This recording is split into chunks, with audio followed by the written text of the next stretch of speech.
kabajamtoota daawwattoota keenya guyyaa har'aa gaggabaabsinee haaluma qabeenya uumamaa Afrikaan qabduu fi beekumsa xabboo gama uumamaa irratti Afrikaanonni horatanii turan kan yeroo dheeraadhaa maal akka fakkaatu ogeessa qabeenya uumamaa akkasumas ogeessa GIS nama ta'an obbo Abdurrahman Aman wajjin turtii taasifna. Akka nu hordoftan gamanumaan isin affeerree jirra. Chaanaalii keenyallee subscribe, like, share akka gootan gamanumaan isinitti dhaammannaa. Garuma yaada keenyatti deebinaa. An saganticha ammoo qopheessuudhaan kan isin faana turu gaazexeessaa yookiin ogeessa miidiyaa Abdii Tufaatii.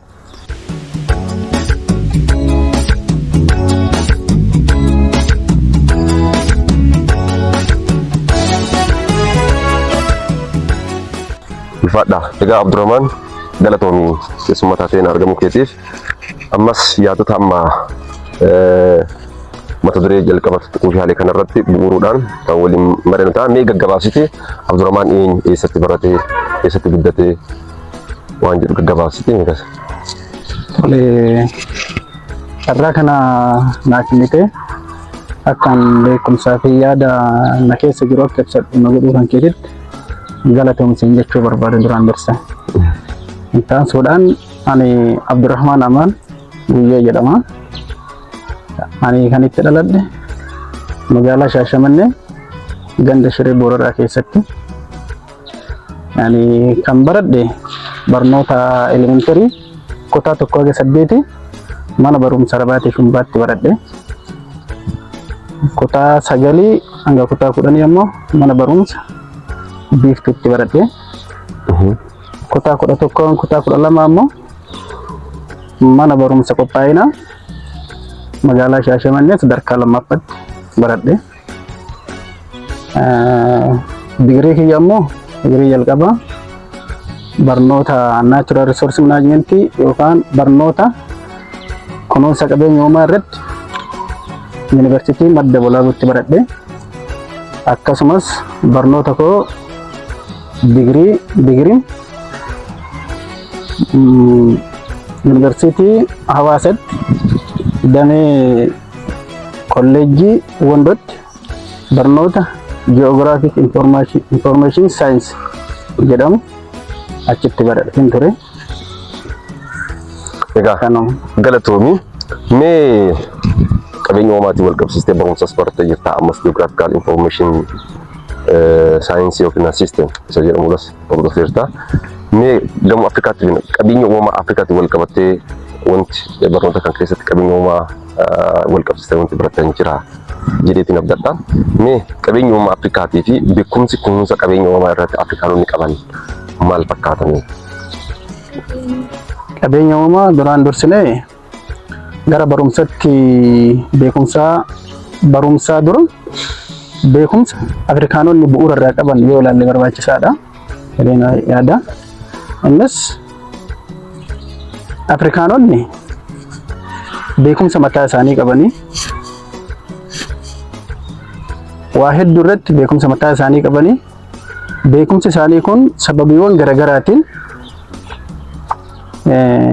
dhaloota irraa dhalootatti hir'ataa dhufeera. Kun hir'atuu hin qabu ture beekumsa fi uumamaan qaban kan uumaan isaanii kenne kan kunuunfachuun barbaachisaadha. Beekumsi uumaan dhaloota Afrikaa kanaaf kenne maali yoo jenneetiin jennu keessumattuu qabeenya uumamaa wajjin wal qabatee Afrikaanonni beekumsa qaban. Beekumsa qabeenya uumamaa kunuunsuu qabanii fakkeenyaaf yoo fudhanneetiin jenne Afrikaanonni qabeenya uumamaa eenyu fa'a jennee waan duraan dursee beekumsa isaa qaban ibsuun biratti qabeenya uumamaa tokko lafa, 2 muka, 3 bishaan, 4 bineensota. Qabeenya uumamaa kana maraafuu Afrikaanonni qabeenya kana maraa ni kabaju. Fakkeenyaaf beekumsa Afrikaanotaa keessatti lafti wayyuu mukti jiidhaa wayyuudha Bineensi bosonaa wayyuu bishaanis akkasumas kabajaa qaba. Kabajama. Kun maalirraa bandaa Afrikaanonni heera uumaa wajjin wal qabsiisanii wanti kunniin kabajamoo akka qaban hin beekan uumaa isaaniitti. Wanti kabajaa qabu, wanti wayyooma qabu. Wayyoomni isaanii sun yoo hin eeggamne taate uumamni kun akka jeeqamuu danda'u. Uumaa fi uumamni heera qabanii heerri isaanii kun seerri isaanii kun yoo cabeetiin jedhe uumamni kun ni jeeqama. Kanaafuu qaroomina Afrikaanota durii keessatti wanti kunneen kabajaa qaba. Fakkeenyaaf munni jiidhaan hin muramu. Qaroomina Afrikaanota keessatti munni jiidhaan hin muramu, mataa hin muramu muka.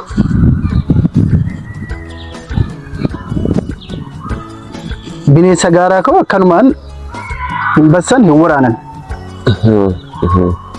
Akka inni biyyaa baduu hin godhan. Kanaaf qaroomina of dandee qabanii kan yeroo ammaa kana qaroomina isaan dagachuudhaan yookaan wallaaluudhaan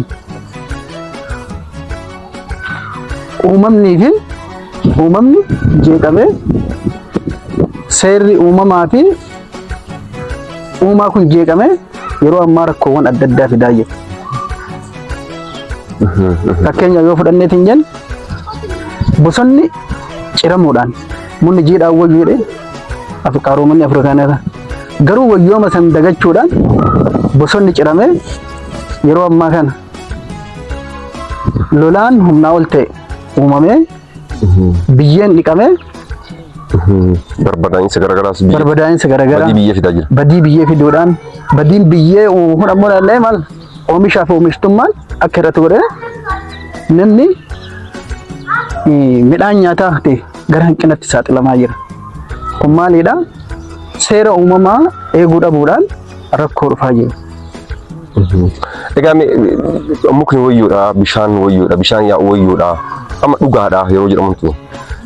Kabajamuu qaba dubbiin jedhamu suniin aadaa waaqeffatuudhaatti fakkeessanii uummata wallaalummaa irraa kan ka'e muka gabbaruudha yookiin bishaanitti amanuudha jedhamu saniin waan wal qabatu osoo hin taane kunuunsaan waan wal qabatu jechuudha jechamoonni kunniin.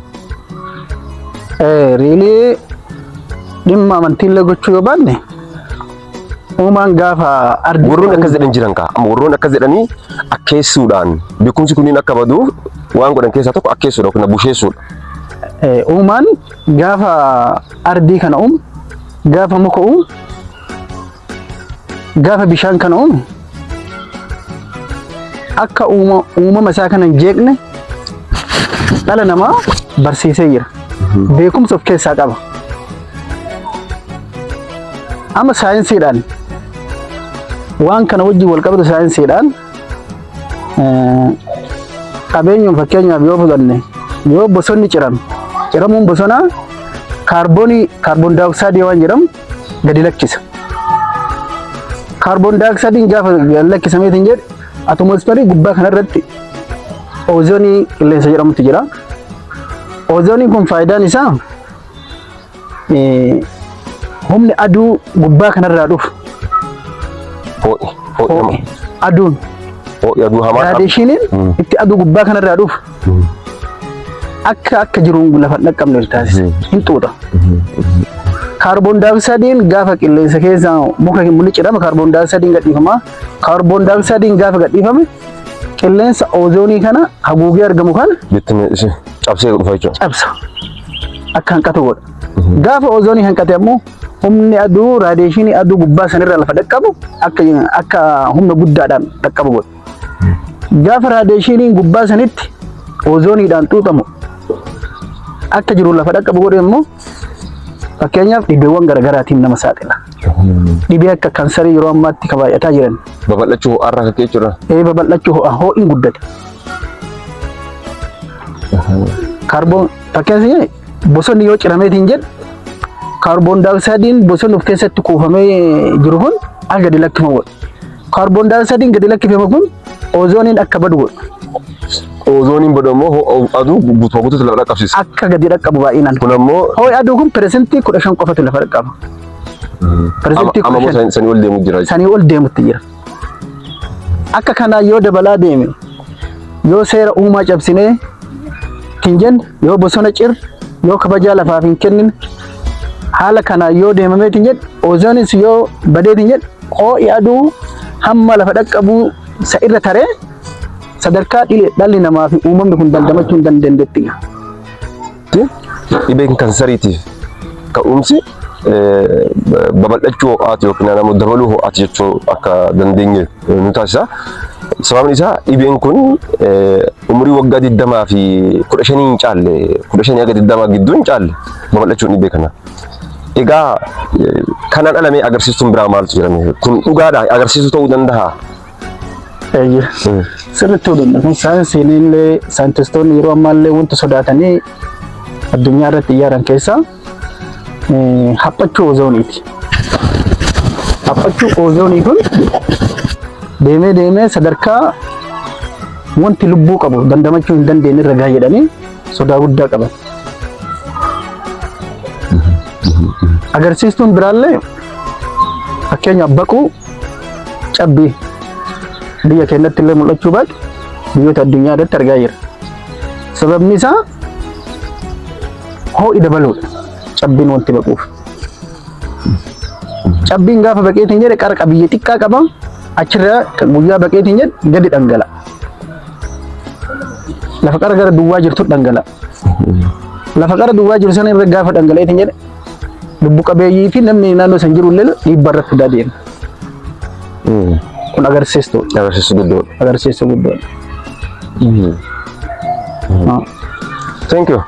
Galatoom jecha mee ammas hawaasni kun kabaja qabeenya isaatiif qabeenya uumamaa naannoo isaa jiruuf qabu sun beekumsaa fi qaroomina kunuunsa qabeenya naannoo isaa jiru irratti qabeenya uumamaa irratti qabu irratti agarsiistuudha jennee jirra. Gama seenaatti wal qabate mee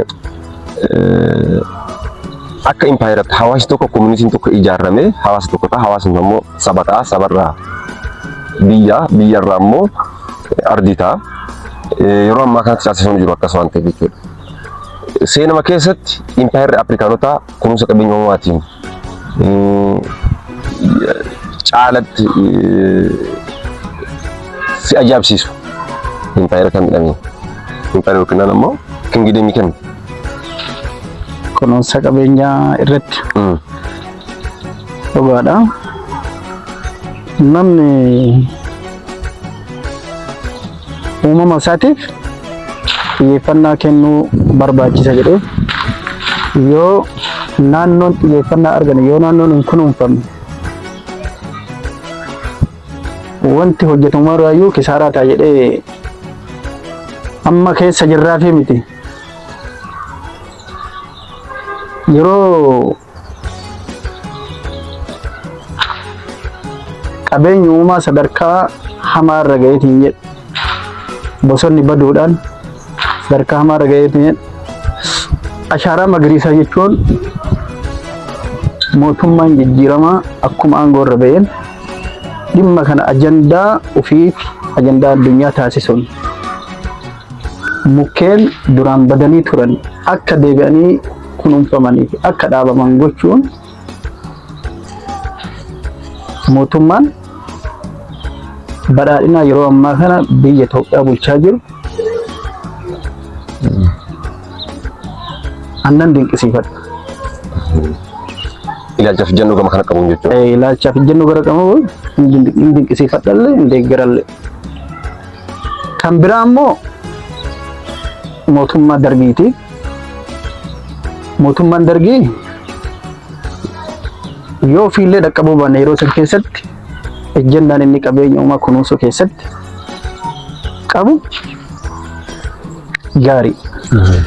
Iddoowwan garaagaraatitti biqiltuu inni dhaabe yeroo ammaa harceen isaanii kan jiran mootummaa dargiitiin akka dhaabaman manguddoonnii fi abboonni keenya kan nutti himan argaa ture.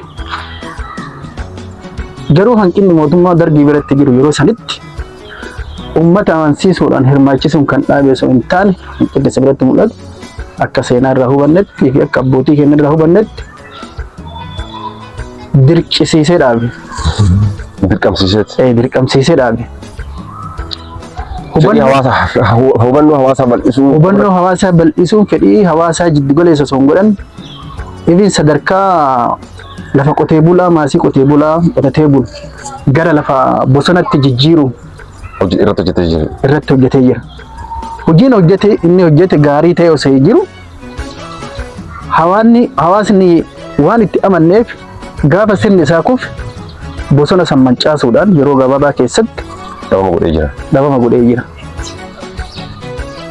Kanaaf asirraa wanti barachuu qabna hojii hojjetamu kamiyyuu hubannoo hawaasaa cimsuudhaan hawaasa barsiisuudhaan hawaasni akka itti amanu yoo taasifne malee wanti humnaa hojjetamu kam qaamni humnaa hojjesiisuun gaafa hin jirre wanti sun akka baduu danda'u irraa baranna. Bareedu. Qaroomina Afrikaa durii kan dhaloota ammaatiif haaromfamuu qabu jettee yaadda. Fakkeenyaaf kunuunsa qabeenya uumaatiin walaa qabatu bu'aawwan kunuunsa qabeenya uumaatiif dhufan irraanis wal qabatuu danda'a. Maali jettee asirratti? Qabeenyi yookaan beekumsi dhaloota durii kan Afrikaanota faayidaa qaban kan yeroo ammaa hanqatan. Bosona kunuunsuu irraa barachuu qabu. Bosona kunuunsuu, bosona dhaabuu. Qabeenya uumamaa akka malitti mancaasuu. Qabeenya uumamaa akka malitti mancaasuu dhabuun qaroomina durii dhaloonni ammaa irraa barachuu qabu. Kanarratti dabaluudhaan qaroomina durii Afrikaanonni qaban namni tokko yoo dhibameetiin jedhu yaala mataa isaanii qabu Afrikaanonni. Fayyaa jechuudha. Fayyaa irratti. Beekumsa fayyaadhaan wal qabate. Beekumsa fayyaatiin wal qabatee qaroomina mataa isaanii qabu. Biqiloota adda addaa walitti funaanuudhaan dhibeewwan adda addaa yaalaa turan. Baalawwan garagaraa tumanii dhuguudhaan akkasumas aarsuudhaan dhibeewwan adda addaa irra yaalamaa turan. Yeroo ammaa kana beekumsi kun haga dur ittiin yaalamaa ture san hin hanqate.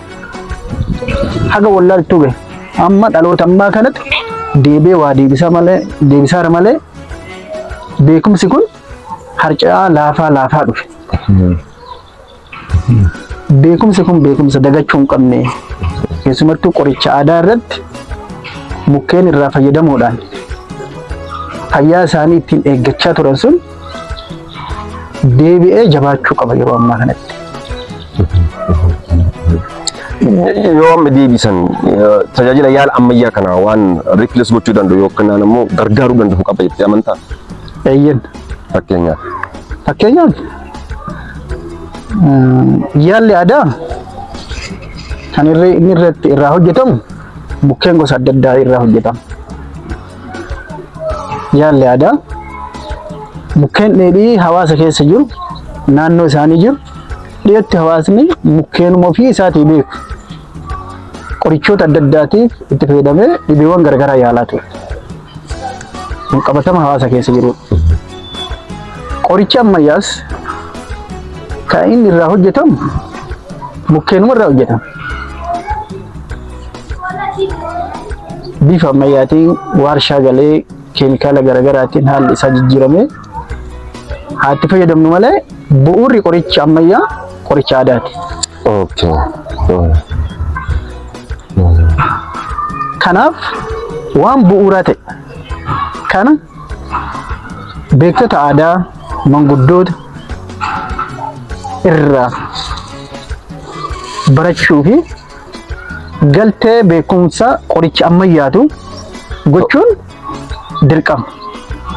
Biyyi keenya faarmaasiin qabdu haa akkam faarmaasii yookiin namoon faarmaasii jechuun faarmaasistii yookiin industirii faarmaasii kan qabanii dhimma kana akkamitti ilaalchisuun mootummaa yookiin qaamolee dhimma kana irratti hojjetan fookasii gara nuti kennuu irratti maal fakkaanname akka biyyaatti? akka biyyaatitti akka duriitii miti haalli jijjiirameera fooyyee qaba. Dur qoricha aadaa yeroo mootummaa kanaan duratti dhimma qoricha aadaa baay'ee laaffifamaa ture. Isaayyuu fayyadamuun akka waan hamaa ta'etti akka nama miidhutti ilaalamaa ture. Yeroo ammaa kana garuu jijjiirama jira. Keessumattuu tamsa'ina dhibee koronaa wajjin wal qabatee ummanni keenya addunyaa irratti dhibeen koronaa baay'ee miidhee ture addunyaa bira. Itoophiyaan hin dandamatte. Bu'uurri kanaa maali jedhanii qorannoowwan garaagaraa fi yaadaanillee ta'u yoo tilmaaman hawaasni keenya qoricha aadaa fayyadamuu waan dheedhii waan garaagaraa biqiloota garaagaraa fayyadamuu irraa kan ka'e dhibee koronaa kanarraa dandamatan yaada jedhu irraa ka'anii xiyyeeffannaan qoricha aadaatii yeroo ammaa biyya keenya keessatti kennamee jira.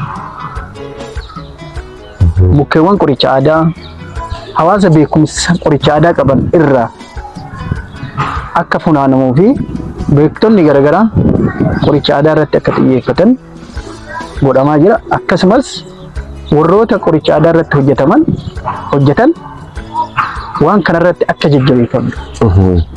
Eeyyama akka kallattii mootummaatiin illee fudhatanii beekamtii argatanii dhimmi kun akka jajjabeeffamu yeroo ammaa mootummaan godhaa jira.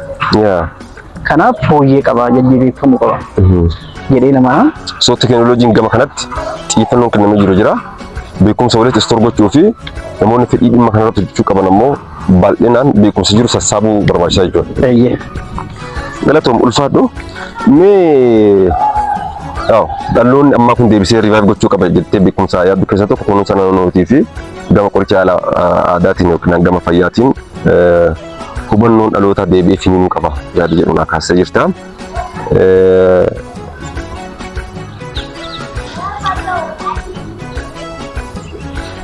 Tole, mee gama kanatti wanti kun riivaayiv yoo ta'e yookiin ammoo deebi'ee yoo finiinu qooda Afrikaan addunyaadhaaf Afrikaan gumaachitu yookiin ammoo beekumsa Afrikaa addunyaadhaaf gumaachitu advance yookiin babal'isuu danda'a jettee yaadda asumaanuu.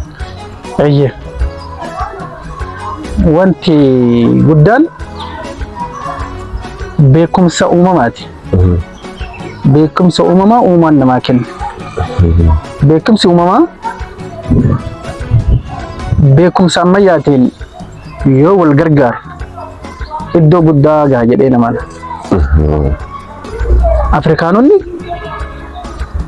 beekumsa uumamaa mataa isaanii qabanii beekumsa uumamaa kana beekumsa ammayyaa kana walitti hidhanii yoo jabeessan qaroomina Afrikaa kana iddoo guddaa irra gaha jedhee namana. Faallaa isaa garuu namoonni beekumsi duraanii sun faarinatu yookiin indijilinatu yookiin nama akka waan gadaantummatu yookiin akka doofummaatti dhaloonni akka ilaalamu irratti dalaganii jira jedheetti shakka. Isa kanarrattis maal naan jette? Waan akkasitti shakkaniifu beekumsa kana manguddoota amma umuriin isaanii deemee du'aaf dhiyaatan irraa namni beekumsa fudhatee beekumsa istoor gochuu gara ofiitti fudhachuu irratti hanqinni bal'aan jira. Kanarratti maal jettanii yaaddu?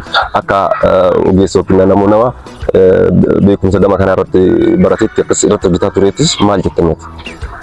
Akkasitti yaadu hubachuun tokko wallaala ta'uu danda'a. Lama ammoo hubannaa dhabuu danda'a. Hubannaa dhabuu ta'a. Dogoggora jechuudha akkasitti hubachuun. Dogoggora. Hubannaa dhabuu wallaala. Sadaffaan ammoo waan ofii beekuu dhabuu fi of beekuu dhabu of wallaalu. Afrikaanonni dur eessa turan? Qaroominni Afrikaanotaa eessa ture? Hagam gaha jechuun barbaachisaadha. Afrikaanonni qaroominni isaanii yeroo jalqabaatiif addunyaa kanaaf hangafa ta'uu dagachuun barbaachisaadha. Kun dhugaa qabatama jiru. Addunyaan illee haaluu hin dandeenye. Eenyu yoo haaluu hin dandeenye Afrikaanonni bu'uura qaroomina ammayyaati. Aksum, Siidaa Aksum. Gibsi yoo piraamidii Gibsi eenyutu hojjete? Afrikaanota hojjete. Kanaafuu dandeettii Qoricha yaala ammayyaatu mataa isaa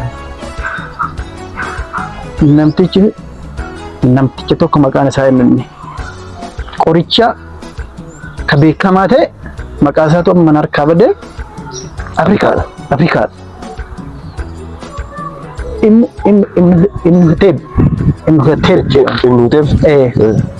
Imhotep jedhama maqaa isaa abbaa isaatiin harkaa badee Afrikaa nama qorichaan beekamaa ta'e addunyaa irratti. Egaa walumaa galatti dhalootaaf mee dhaamuu barbaaddu sagantaa keenya cufna dhaloota ammaatti dhaloota amma lafaa dhufaa jiran kanaaf qabeenya qe'ee isaanii akka kunuunsan keessayyuu qabeenya uumaa irratti kunuunsa guddaa kennan beekumsa hawaasa naannoo isaanii irratti manguddota irraa jaarsota irraa namoota umuriin deemee irraa akka beekumsa kana sassaabuu danda'an amma irra hedduu beekumsi Afrikaanota indijiinis knowledge jedhamu sunniin wisdom jedhamu sunniin hin sassaabamne gama kitaabaatti guutuutu dacheen dhuman gama fayyaatiin jettaa gama wakkala qotii injineeringiitiin jettaa akkasumas even qabeenya uumamaa kunuunsuudhaan wal qabatee yoo even irra hedduun gama ammayyaa'ee dhufu mataa isaa achi keessaa dhufus guutuutu akkamitti kunuunsa naannoo karaa fooyyee ta'een karaa bilchina qabu karaa hubannoon hawaasaa marti itti amanee hojjetu danda'uun deebii riivaaf ta'ee ijaaramee jiru dhaloota badhaaf dhaloota dhufuuf lafaa dhufuuf maadhaan dhaloota amma jiru kanaaf jenereeshinii amma jiruu fi kan dhufuufis. Jaarii wanta nama dhaloonni ammaa dammaquu qaba. Of beekuu qaba. Aadaa ofiif qaroomuu nafsii beekuu qaba. Yoo of beekan yoo waan qaban beekan waan qaban sana eeggatan. Kanaaf dursi wanti barbaachisu of beekuu barbaachisa. Of ta'uu barbaachisa. Taansuudhaan heera uumaa fi heera uumaa kabajuun barbaachisaadha. Heerri uumaa fi heera uumaa yoo hin kabajamne badii fida. Badii kanarraa hafuuf ammoo heera uumaa fi heera uumamaa kabajuun barbaachisaadha. Qaroomin ofii beekanii kunuunfachuun barbaachisaadha. Qaroomin ofii qoratanii beekuun of beekuun fakkeenyaaf yeroo ammaa kan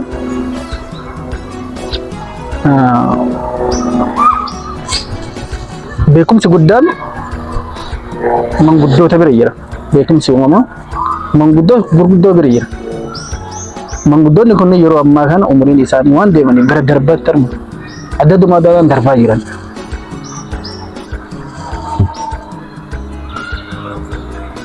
Qabeenyi darbaa jiru manguddoonni tarama darban qabeenya wayii qabatanii mijalaa karaa jiran. Beekumsaan keessa jiru kun qabeenya guddaadha jechuudha. Kanaaf qorannoon gahaan hatattaman namni dhuunfaa isaatti kaka'umsa horatee qorannoo kana gochuuf fedhii horatuu qaba. Mootummaanis nama fedhii horate gama isaatiin gama kanarratti jajjabeessee waan barbaachisu deeggarsa barbaachisu cinaa dhaabbachuu qaba. Dhaabbanni garaagaraa dhimma kanarratti qabeenya durii kan hawaasa keessa jiru kan deebisee dhaloota dhaalchisuuf hojjechuu qaba jedheen amana. Haala kanaan dhaloonni dhufu kan of ijaaree of jajjabeessee dhaloota waan ofii beekee waan ofii kunuunfatee waan ofiitiin bulu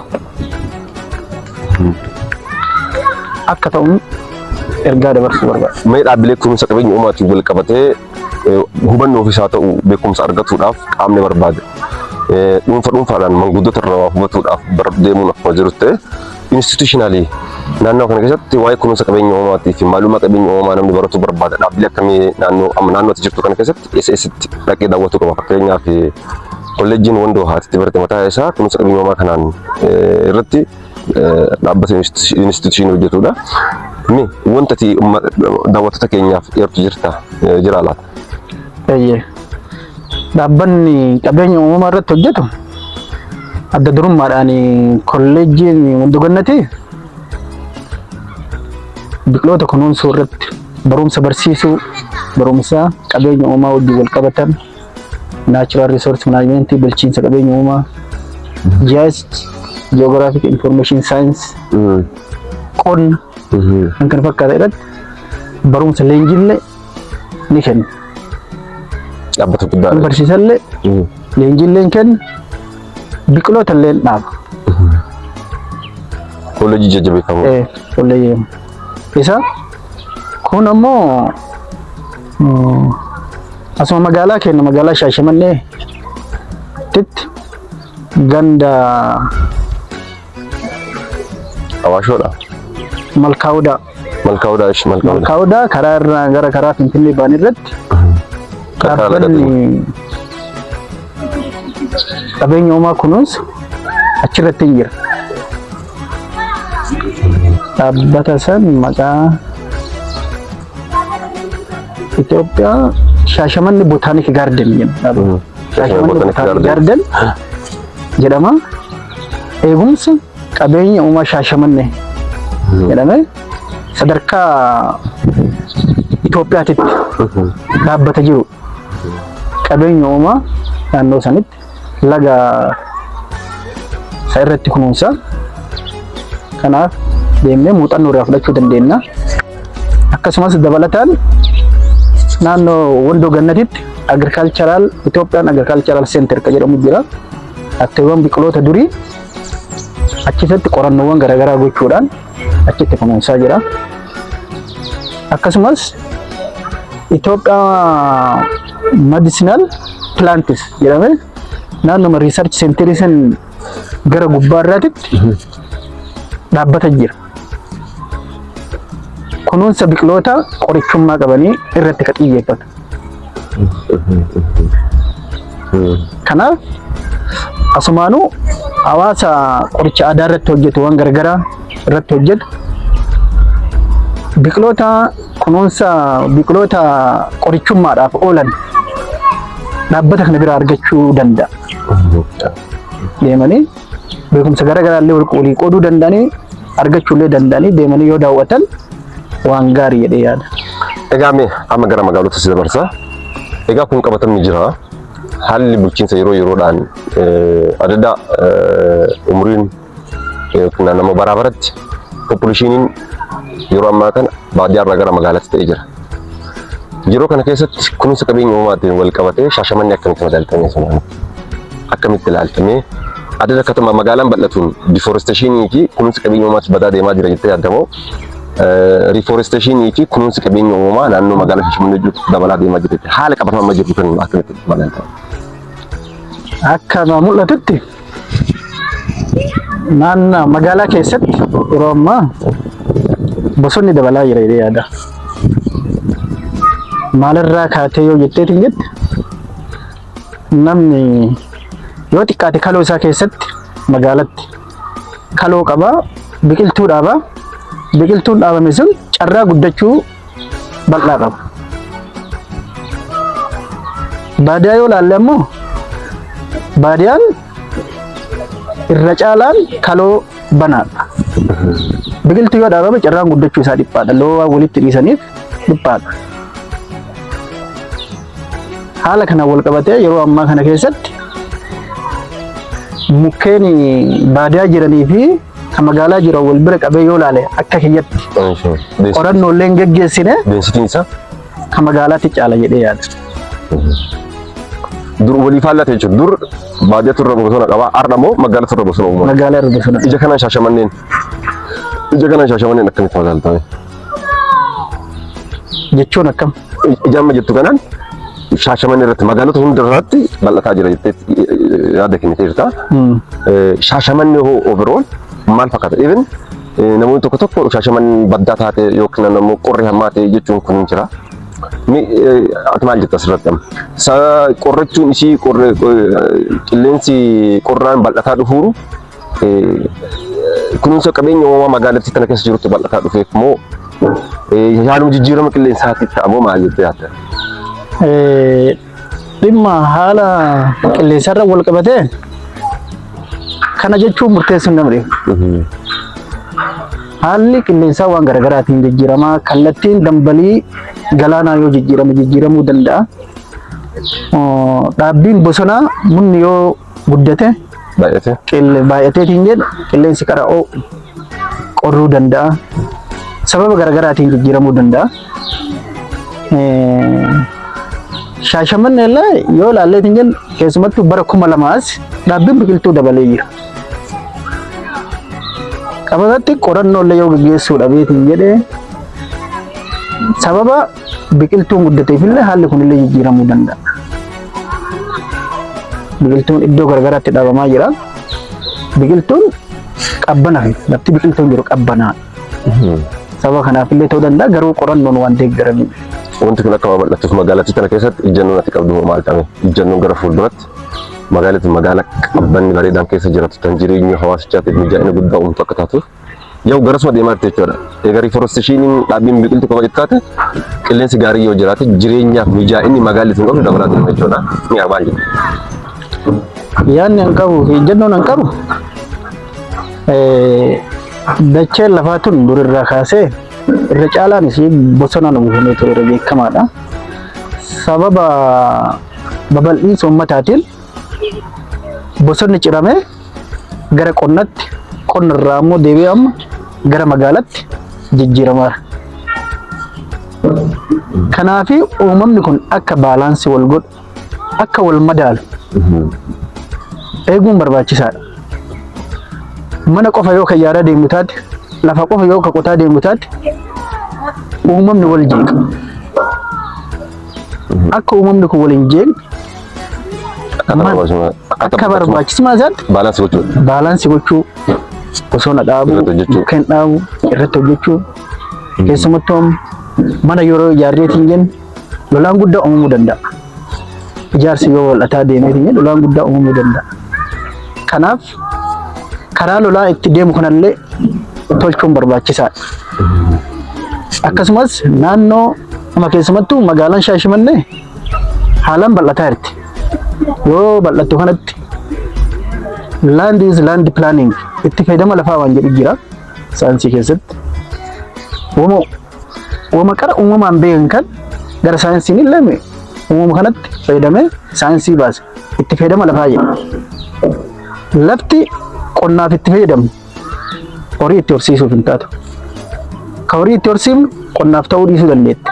Ka bosona itti dhaabnu bosona itti dhaabuu qabnu qotuu hin qabnu. Ka lafa mana itti ijaaru qotuu bosona itti dhaabuu hin qabnu. Haala kana itti fayyadama lafa seera itti fayyadama lafaa eegee lafa mana itti ijaaruu qabnu mana itti ijaaraa, ka bosona itti dhaabuu qabnu bosona itti dhaabaa. Haala kanaan deemuun barbaachisaadha. Keessumattuu yeroo ammaa kan magaalaan Shaashamannee kallattii hundaan babal'ataa jirti. Lafa bosonaa gaarreen naannoo keenyaa dhaqqabuuf deemaatti keessumattuu as gaara Abaaroo kanatti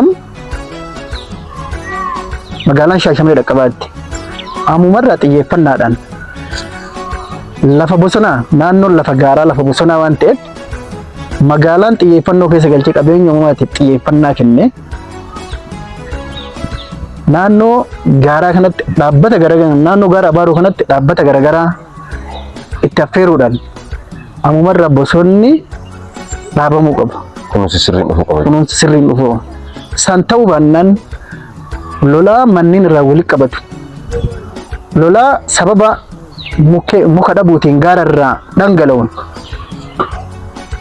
lolaan hamaan magaalaa kanatti uumamuu danda'a waan ta'eef gara fuulduraatti ammumarraa magaalaan kun itti yaadee dhaloota boruutiif akka ta'u haala seera itti fayyadama lafaa eegee deemuu qabu. Baay'ee naa galatoomuu ulfaadhu isin jedha. Egaa kabajamtoota daawwattoota keenya har'aaf sagantaa qaroomina Afrikaanonni kunuunsa qabeenya uumamaa wajjin wal qabatee akkasumas qabeenya uumamaa irraa akkaataa isaa itti fayyadamee irratti xiyyeeffannoo Abdurrahmaan Aman wajjin turtii taasifne asumatti goolabna. Waan nu daawwattaniif galatoomaa isin jenna. Ammas chaanaalii keenya subscribe, like, follow and share gochuu akka hin daganne isinitti dhaammannaa nagaa nu ta'a. Galatooma carraa kana kennitee akkanatti nu dubbisuu kan jedhu galatooma.